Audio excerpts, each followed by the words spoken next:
সম্মানিত সুধী, কৃষ্ণপ্রিয় ভক্তমণ্ডলী, আগত শারদীয় পূর্ণিমায় শ্রী শ্রী কৃষ্ণের 181তম মহারাস লীলার আপনাদের সবাইকে অগ্রিম কৃষ্ণ ভক্তি নিবেদন করছি। প্রতি বছরের ন্যায় এবারও আগামী 27শে নভেম্বর 2023 খ্রিস্টাব্দে রোজ সোমবার বাংলাদেশের মৌলভীবাজার জেলার কমলগঞ্জ উপজেলায় মাধবপুর জোড়ামণ্ডপে 181তম মহারাস লীলা অনুষ্ঠিত হতে যাচ্ছে। আশা করি সবাই এই ভগবান শ্রীকৃষ্ণের রাসলীলা দর্শনে প্রয়াসী হবেন।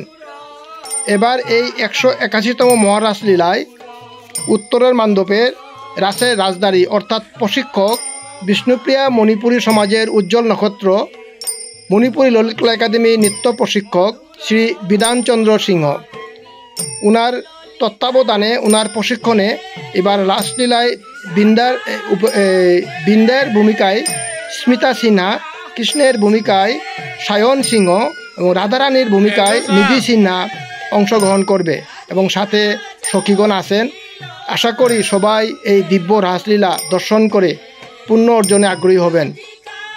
আমি সবাইকে অনুরোধ করব এই পুণ্যতীর্থে সকল ধর্ম বর্ণ নির্বিশেষে সকল ভক্তমণ্ডলীর অংশগ্রহণে এই পুণ্যতিথিকে আরও পুণ্যায়িত করার জন্য এবং সবাই অংশগ্রহণ করে এই ভগবানের দিব্য রাসলীলাকে দর্শন করে পুণ্যতা অর্জন করুন এই প্রত্যাশা করি। আমি কৃষ্ণকান্ত সিংহ ইতালি প্রবাস থেকে সবাইকে আবারও শারদীয় পূর্ণিমার কৃষ্ণ ভক্তি নিবেদন করছি, কৃষ্ণ প্রীতি নিবেদন করছি। হরে কৃষ্ণ।